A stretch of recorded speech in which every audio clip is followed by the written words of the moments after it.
You're watching DCTV. Now here's your host, the voice, Dave Canning. It's you, it's me, it's DCTV. It's you, it's me, it's DCTV. Let's start the show.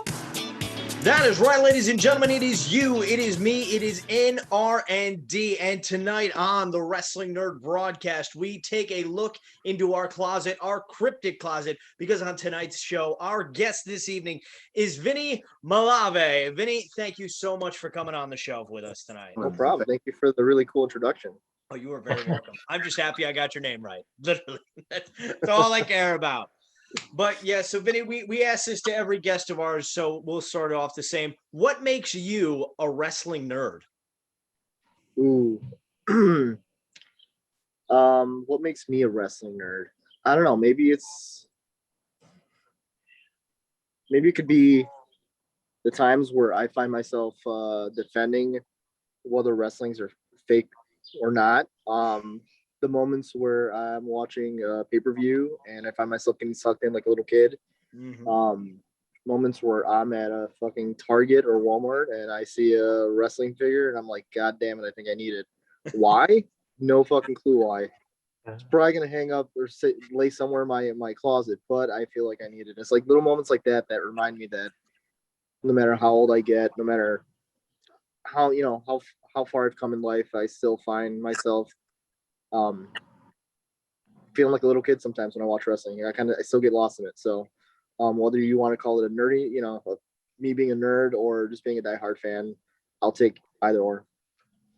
Well, in your love of wrestling and your nerdiness for wrestling, you found yourself at Pro Wrestling Tees, which you can get our merchandise, prowrestlingtees.com/the Wrestling Nerd Broadcast, of course.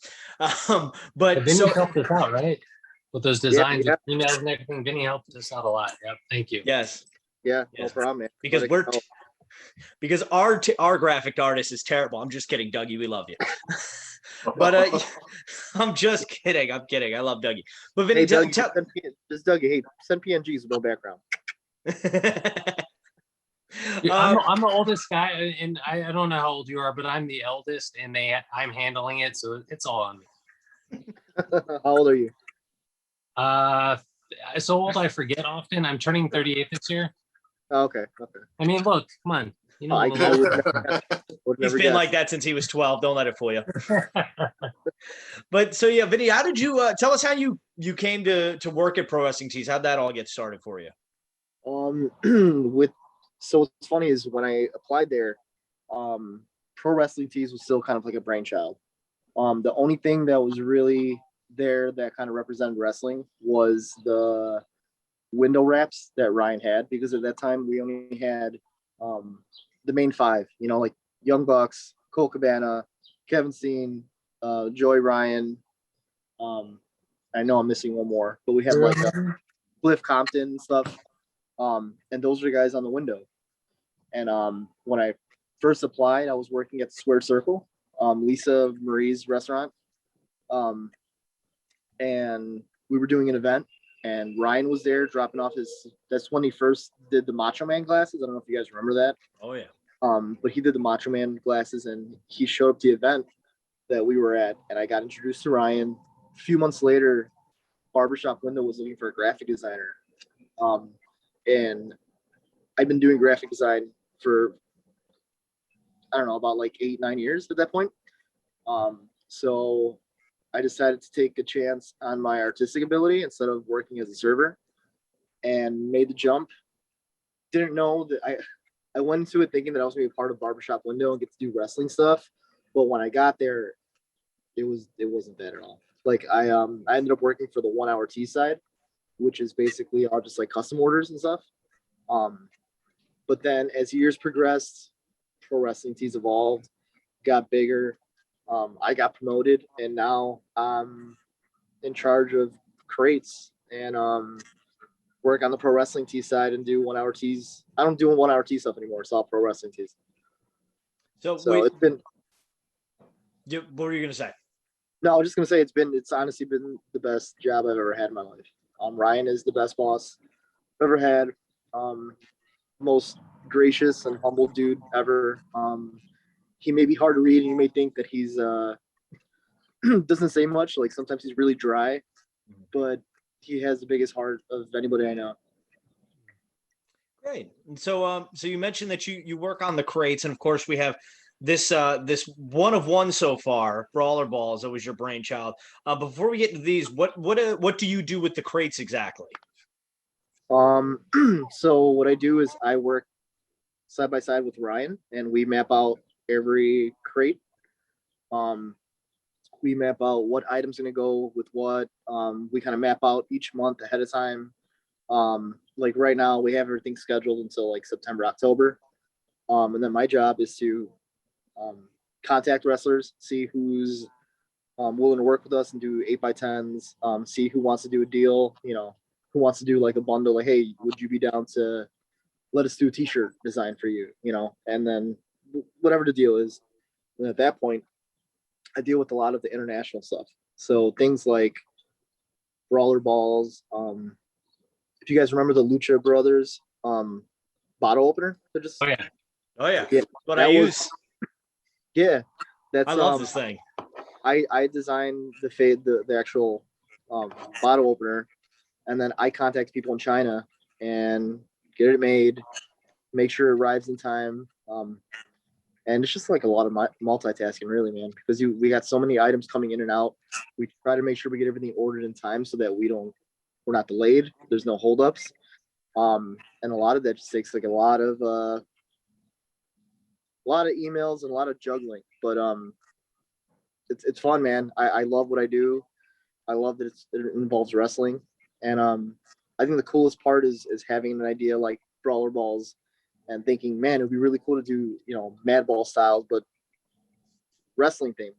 And to have that idea and then to see it actually come to life, it's a really rewarding feeling. Now we did get the brawl. I forget which crate this was. Was it this year that this came out? I want to say. Yeah. So do we have any more brawler balls in the pipeline? Like, 'cause I remember Ryan told us at one point that there was like 60 brawlers in the pipeline. Do we have any more brawler balls in the pipeline? I can't say too much, but all I'm gonna say is that we do. We took the original idea in that first ball. Yep. And we ended up going to find another company after we got those made, because we are basically just trying to find a place that can work with us and give us the best product at the end. Mm-hmm. And the Roddy Piper ones came out really cool, but I'm gonna say that the next Brawler Balls, whenever they release, it'll be by the end of the year. You guys will really fucking love it. It's the coolest one so far, and it blows that one out of the water completely. Okay. Can you give us a hint, or would you? I don't want you to get fired. Is it a wrestler? It's a wrestler. Dennis Rodman wrestled. Heck yeah. Love him, the worm. Yeah, I can't say more than that is probably one of my favorite items out of the crate for the entire year. Heck yeah. Awesome. So besides crate items that you've helped, like the brawler ball and what's coming next, what do you have any other favorite designs that you've helped make? Like obviously you made for those who don't know, Ryan, the shirt that Ryan's wearing tonight of the Ramones, the Razor Ramones, you designed that. Oh, yeah. Do you have any other favorite designs that you've made that stand out?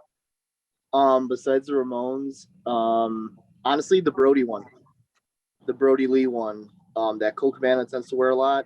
Mm-hmm. Dynamite, I forgot. Was it the tribute shirt that you guys made? It was the last one that came up before the tribute shirt. Oh, okay. I know the one you're talking about. Brody in like a metal font has his face. Yep. And like purple. Yeah. That one's one of my favorites. The Sting one that dropped on AEW that has his face. Yep.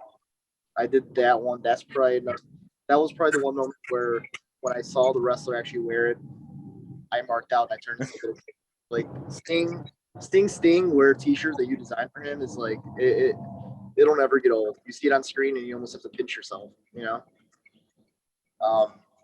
besides that, I did make a really cool shirt design that I pitched, but Bret Hart rejected it. What was the design? Um, He's not was going to a watch this, I cartoon of promise. No, it's a cartoon of Bret Hart in bed, next to Bret Hart, and just said Bret screwed Bret. Oh,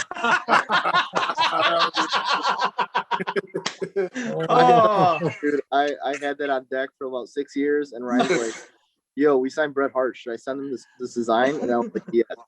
Even if he rejects it, there's victory alone in knowing that he actually saw the goddamn design. oh. I hope it gave him like at least a little chuckle when he's doing it or something. Like, yeah, we're not going to do this, but that is pretty funny. If Bret Hart doesn't want that design, can you just redraw one of us as it, and we'll have that. Yeah. We'll get that artwork. Yes, I've got the build of Bret Hart. Oh man, I got a heart on. So you mentioned that getting to see wrestlers you grew up watching, like a Sting wearing your shirt. Who were some of your favorite wrestlers growing up? Ooh, so as a young kid, Bret Hart, Shawn Michaels, and The Undertaker were my favorites. I love the flashiness of Shawn Michaels. I love the darkness of The Undertaker, and my uncle, who got me into wrestling, he was huge on Bret Hart. So I had a different appreciation for Bret growing up. And then as I got older, Stone Cold, obviously, just completely fucked up my childhood in the best way possible. Stone Cold, The Rock.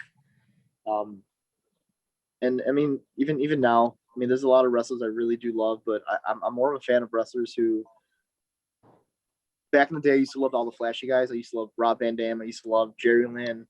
But as I've gotten older, I've respected the guys who can tell stories in the ring. Like Daniel Bryan. Punk was always great. I think I can speak for a lot of people when I say that it would have been really cool to see what he would have been doing these past few years if he would have just stuck through.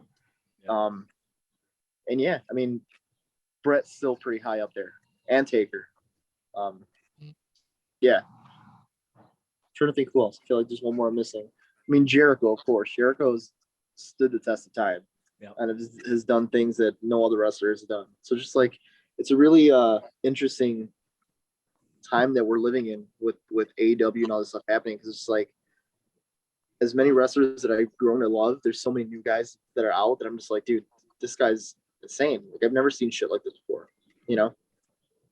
Now, we're gonna get into the Cryptic Closet in a little bit, but to kind of mend them together in a way, bring them together. What is your take on like scary themed wrestling? Like, you've got the Fiend now in AEW. My childhood was ruined by Papa Shango. Like, what's your take on that? Like, how they represent the horror genre, for lack of a better term. It's done in good ways sometimes, and then some days it's kind of watered down. Like, for example, I think that the Fiend was amazing. I think the whole idea with the Fiend was perfect until they fucked it up. Yeah. Like, for me, I'm a weirdo. I was a fan of Pee-wee's Playhouse. I was a fan of horror movies. So you put both those things together and you give me Bray Wyatt doing it on top of all that, and I'm sold. And then I think the biggest victim of those kind of situations is just the 50-50 booking that WWE does. Whether they have a wrestler that they're really, invested in, and then 2 months later, I don't know, whether it's because that person's not where they expect them to be, or whatever the case may be, they lose momentum, and then Bray Wyatt's a mid-carder losing matches left and right. It's just like, I love it, but I just wish it would be done right. I think Abaddon is a really cool wrestler. I just wish that she would get more, because Abaddon really knows how to play that role, even on social media. But she doesn't get enough consistent TV time for people to get really invested in her. Yeah, I think Abaddon. I think I mentioned earlier in an earlier episode, I would love an Abaddon brawler, just because like it's just so different from what you see every other, especially female wrestlers. Not to knock anything, but like, here's all the women's wrestlers in the world right now, and then here's Abaddon just coming out of left field. My sister is 37 and is terrified of Abaddon. So that just goes to show you how good she is. Yeah, and you know what I think is awesome is that she doesn't give a shit about being hot. Like, don't get me wrong, she's an attractive woman, but she does not give a shit about being that woman. Like, she is full in and just like completely her character, and I think that's why it's gotten over as well as it has. Definitely. Plus, you know what I will say? I think would have been really cool back in the day. I think that WWE missed the ball on having Kane show up as his character from See No Evil for one of his matches. Absolutely. I 100% agree with that. Was it Jacob Blue? Is that it, right? Jacob. No, Jacob Blue was one of the Blue brothers from he was Yeah, one of the Blue Eye Harris Jacob, twins. yeah. Jacob Goodnight, right? Is that Goodnight. it? Yeah, Yeah. there we go. I've seen the classic horror movies, you know. You know Evil wasn't too bad. No, it was. It Probably wasn't one of bad. the better of the WWE movies. Yeah. Yeah. So we will bring up the Cryptic Closet. Of course, it's a card from I forget which crate this was From in. the But yes, October. probably with masks and paint, whatnot. But so yeah, tell us all about Cryptic Closet and what that is. So Cryptic Closet is pretty much just me taking my love for horror movies, wrestling, puns, and dad jokes, and taking advantage of the fact that I work at a t-shirt shop, and just trying to take a lot of the stuff that I've learned from Ryan and apply them to my trade and my business. The idea was to just have fun making t-shirt designs and kind of doing stuff with no boundaries. You know, like with Cryptic Closet, the cool thing is that anything I think of or design, I don't have to ask for permission. I don't have to ask, hey, do you think this is cool? If I think it's great, I just do it. Perfect example, the Fanny DeVito. That's a stoner idea where I just got baked. Thought it would be really funny to do a Danny DeVito fanny pack and add hair on the side. And that's the item that ended up going viral and pretty much changed my whole life once quarantine happened. Yeah, I was gonna ask, is it Danny DeVito or is it Frank Reynolds? But You know, well, we do have a Frank Reynolds pin. It looks like an old LGF figure, but it's Danny DeVito dressed as the Trash Man. Oh yes. I'm just gonna, if you'll excuse me, I'm just gonna go buy that right now. That's my favorite episode of It's Always Fun. It's Always Sunny, as long as I ever live. Me too, man. Yeah, no, but I try to keep so I cater to horror and dad jokes, but I like to sprinkle in some of my wrestling. Like there's a shirt that's Eddie Guerrero as Eddie Munster. Yep, and then Wolfie has a Rey Mysterio mask. I have a Wondertaker shirt, which is Stevie Wonder as the Undertaker, and it says "Rest in Darkness." Yep. Yep. It's all on this wonderful advertisement. I don't know if you can still use promo code CRATE for 20% off, but go to Cryptic Closet and try. Perfect. There you go. Free advertising right there for everyone. Yeah, and here I'll so I don't know if you guys actually got to read the comic, but the comic that was included in that crate was from with the Killer Cross, right? Yeah. So that's our original comic book that we decided. I took inspiration from EC Comics and like Tales from the Crypt, from the original Tales from the Crypt comics, and I know a lot of talented artists, Julio Guerra, who also works at Pro Wrestling Tees, and a few others who he had introduced me to were all comic book artists and writers. And the idea of doing a horror anthology with a bunch of short stories was something I really wanted to do. And since I knew people who have done comics, kind of just asked who was on board. Everybody ended up being down, and we got the ball rolling. And now we're going to be doing July 14th, Wednesday. We're going to be announcing our third Kickstarter for the third comic. And there's some really cool shit for that one that we're going to announce.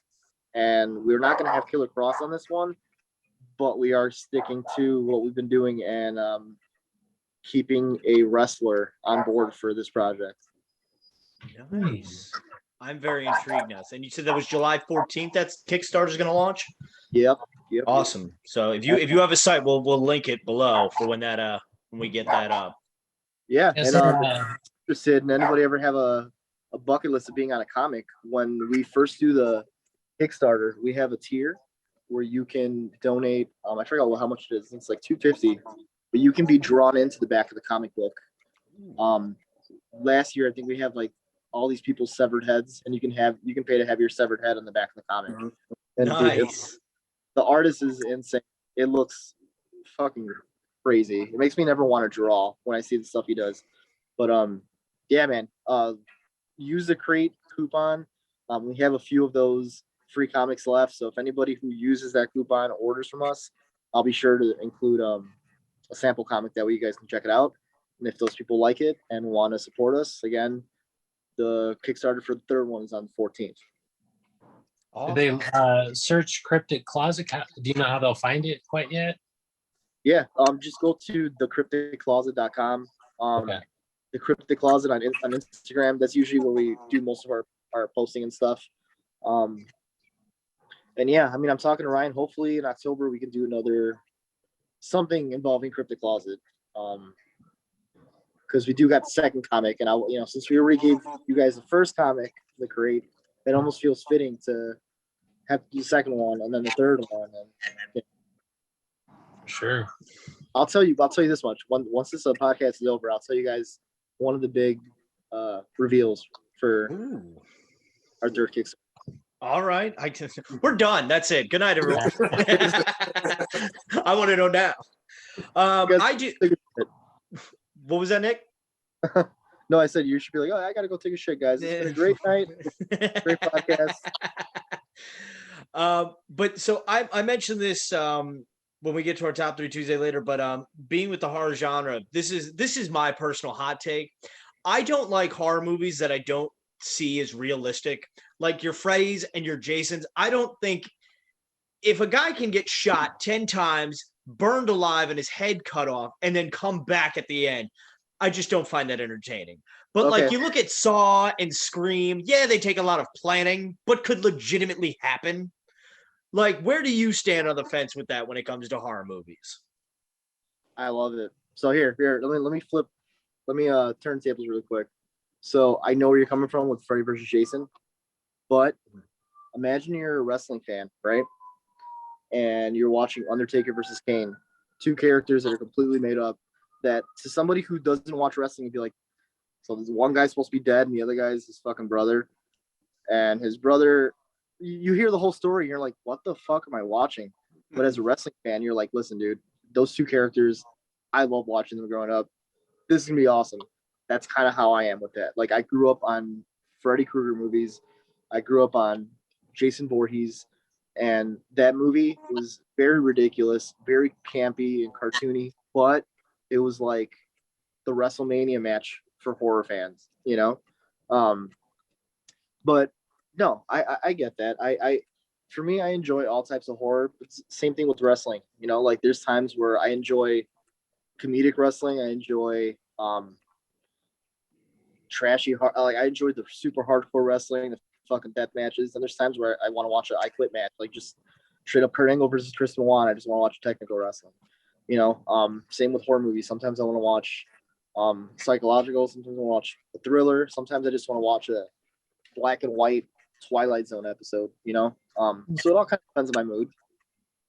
That's actually a great comparison. I'd never thought of it like that.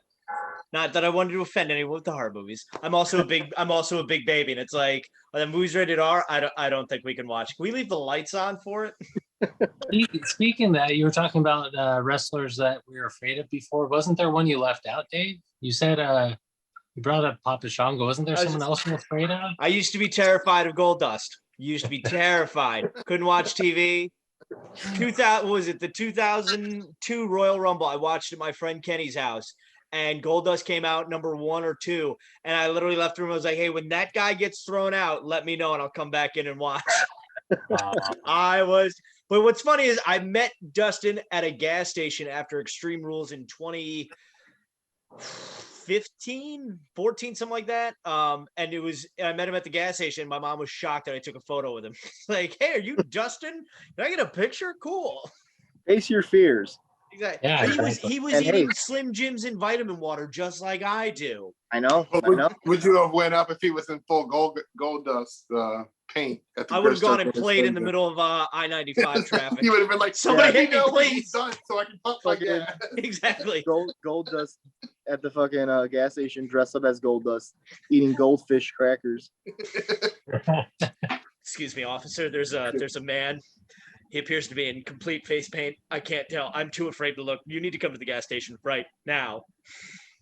He looks like, for some reason, he looks like he might be the son of a plumber. Exactly. I think he has a plunger. He's gonna I will hurt me. say it's kind of funny though, so it's like the boogeyman, Yeah. perfect example. It was really creepy back in the day. You're like, what the fuck? And now Ryan has me dealing with him putting t-shirt orders. So I'll be fucking hanging out with my girlfriend, or I'll be at Target doing something, and then I'll get a fucking phone call from Boogeyman leaving me a voicemail. Hey man, I need to put some shirts in. Like, can you hit me back? It's Boogie.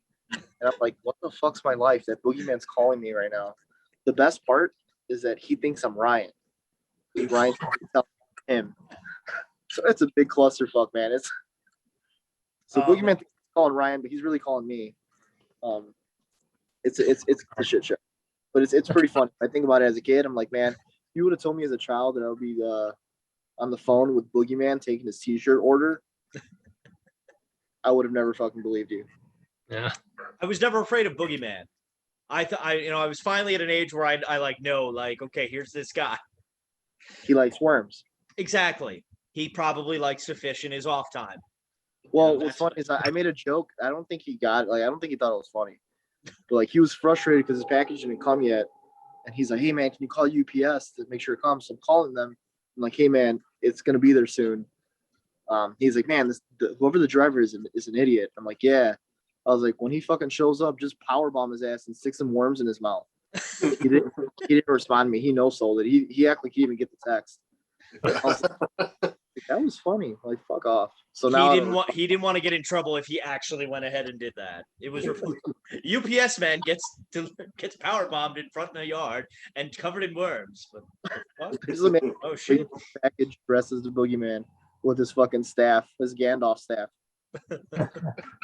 That's one way to get telemarketers and like Jehovah's Witnesses not knocking on your door anymore. Like, can I help you? Like, whoa, you knocked on the wrong door today. Maybe sorry, I want to ask you a question real quick. We're talking about horror movies. Vinny, I consider you an expert, much more so than me. Are there any overrated horror movies, characters, or series, or underrated ones that come to mind? So overrated. It all depends, man. Listen, I love The Exorcist. I think it's overrated in the sense that I've watched it with the lights off. I've watched it by myself. I didn't shit my pants, and I didn't feel like I was possessed or my cat wasn't possessed afterwards. I didn't have ghosts trying to butt fuck me or anything. Like all these things, like they try to like creep you the fuck out when it comes to The Exorcist. I watched it and I was like, you know what? It's creepy, but maybe it's just because like it came out at a time that I was really young. You know what I mean? Like sometimes we watch movies that like in our childhood we're like, man, that movie was fucking amazing, and then we watch it as an adult and we're like, absolutely. Right. I just watched the original Poltergeist not that long ago, and it just did not stand up at all. Nope, it's cheesy as fuck, and then you're just like, goddamn. No, but I mean, you know what? As far as underrated, if you like horror movies, I would say A24 has a lot of really cool horror flicks. A lot of original horror movies with original concepts.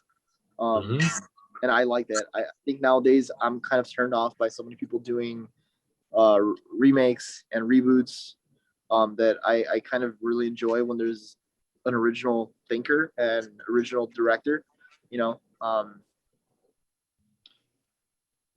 There's a lot of movies that I love that I think don't get enough attention. Candyman should be talked about more than it is. Maybe now that the new one's coming out, it'll bring it some life. Killer Clowns from Outer Space. I like shitty horror movies. Terrifier. Terrifier's a good one. I don't know that one. Huh? Terrifier. That one's it's got Like the crazy clown. it's pretty fucking crazy. Really gruesome.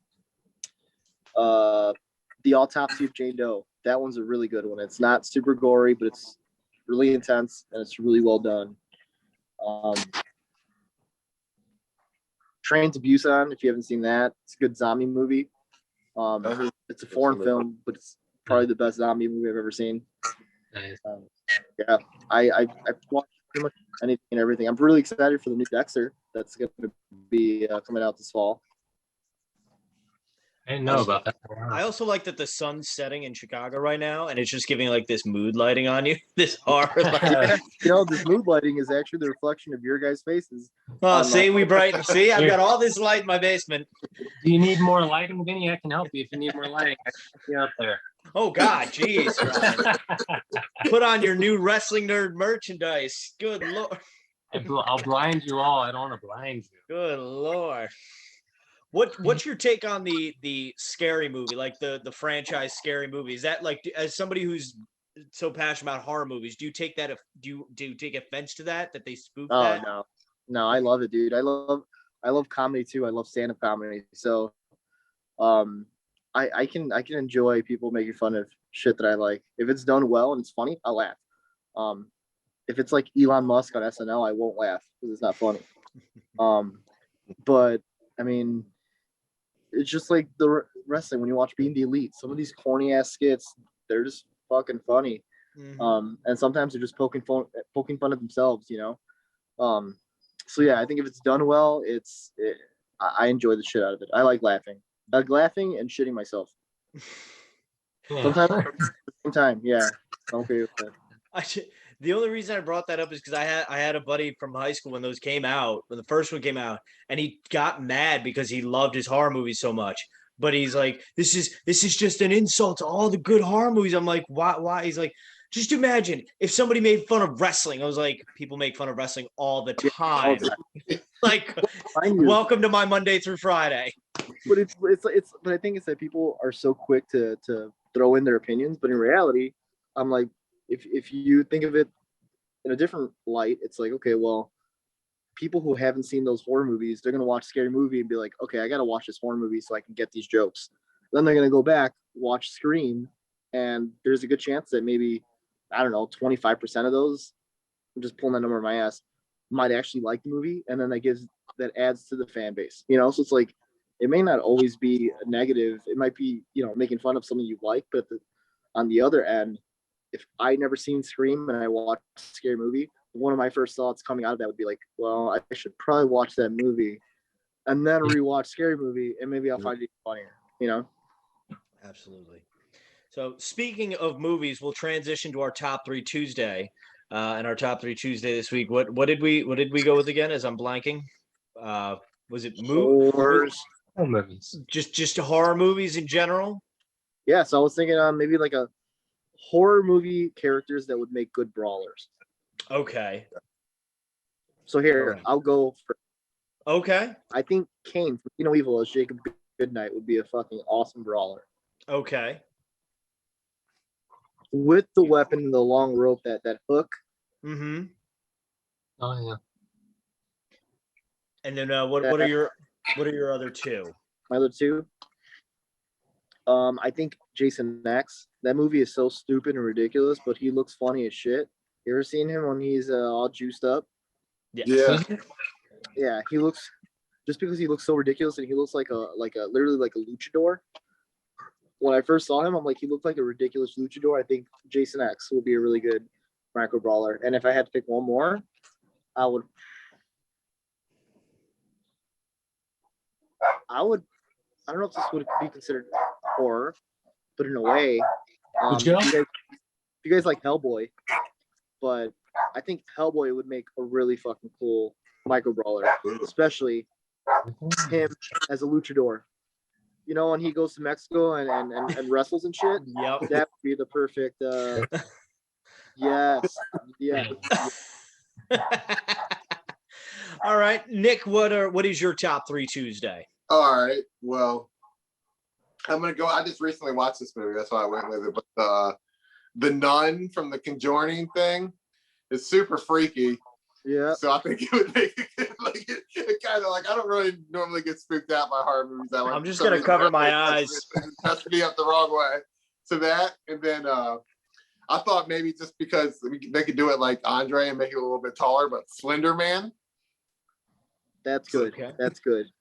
And then let's go Leatherface, Texas Chainsaw. I always liked all the Texas Chainsaw music. You can give you can give like a chainsaw accessory and stuff. I think it would be a good one. I like that. Those are solid picks. All right, Ryan, who do you have? Well, usually Nick or I steal each other's. We didn't do that this time. Hope you didn't steal mine. I don't think so. Mine are scarier because there's a time I was more into horror movies. Please tell me you're gonna say Hellraiser Ramon. That's amazing. I'm not in the business you're in for a reason. Oh man, that's great. There's your next design. There's your next design for Cryptic Closet. I'll buy it. I love it. Okay. Not in any order per se. I'm gonna go.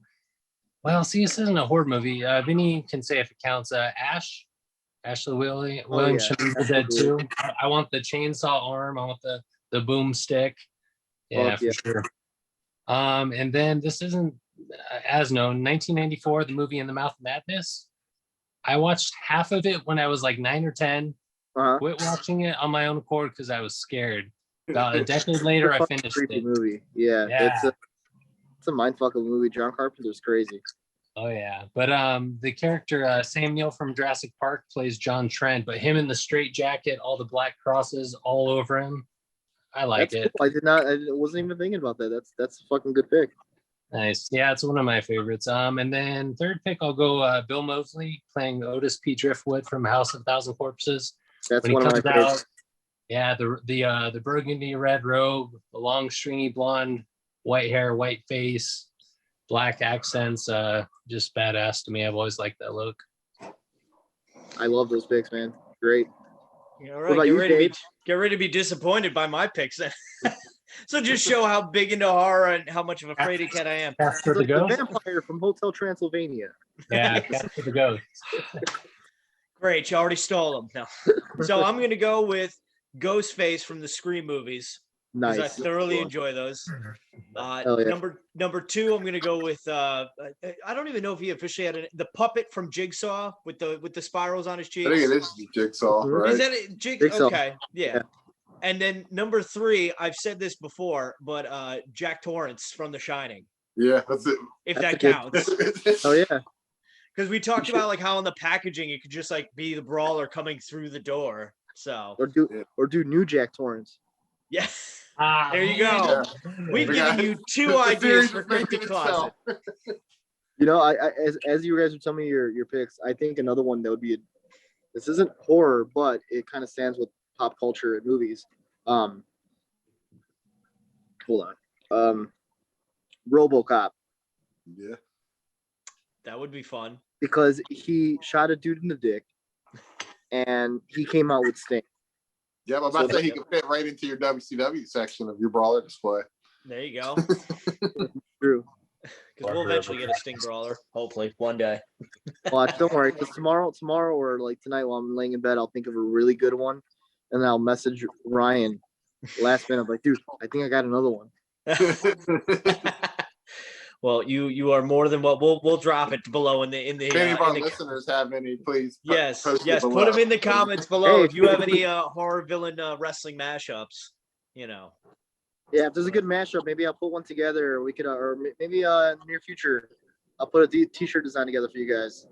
Put it on your shop. You are more than welcome to, because we're ready to fire Doug. No, I'm kidding. Dougie, we love you. We love Dougie. I know he left the brawler game, but man, come on. Yeah, he's out the brawler game. He's out of our lives. But yeah, so Vinny, feel free to plug away whatever you have with the Cryptic Closet. Anything else you wanna let everyone know about? No, man. Honestly, that's my main grind right now. Is the Cryptic Closet right now. There's a really good artist named Stephen Laurels Holiday. He does a lot of really cool prints, not just horror, if you're just a fan of movies in general, he does some really cool stuff. We're working with him. We're actually doing a Conjuring T-shirt with the nun, because the nun's name is Valak. So we're doing a Valak. I couldn't remember what the name was. Thing freaks me out. Yeah, it's a Valak Kilmer. So it's the nun, but Val Kilmer as nun. Love it. So we're just doing a bunch of new cool punny shit, and then the biggest thing is our comic book on the 14th. We're hoping to really drive that through and have a successful Kickstarter so we can bring this third comic to life, because the stuff we have planned for it, man, it's really, really, really cool. And I'm incredibly excited for everybody to find out what we're gonna do. Yes, we will. We are excited to see what you have in store as well. So yes, we look forward to that. The Kickstarter on the 14th. We will let everyone know about that in the comments below. We'll give all the links there. So and yeah, that's basically going to do it for this episode of the Wrestling Nerd Broadcast. Don't forget to like us on Facebook, facebook.com/WNRDB. Follow us on Twitter at WNRDB. Of course, ProWrestlingTees.com/the Wrestling Nerd Broadcast for all your nerd merch. And patreon.com/WNRDB will be hosting the annual meeting of the nerds this, well, actually it was 2 days ago by the time this loads. So yeah, sorry you missed this month, but you join us next month and you get to join the meeting for July. So you can look forward to that then. So yeah, so on behalf of myself, the voice, Dave Canning, the founding father, Nick Carpenter, the big cross man, the Michael Brawler scholar, Mr. Ryan Crossley, and of course from the Cryptic Closet, Vinny Malave. Vinny, thank you so much for coming on. And until next time, everyone, like Kevin Durant said, Mom, you're the real MVP. Good night, everyone, and God bless America.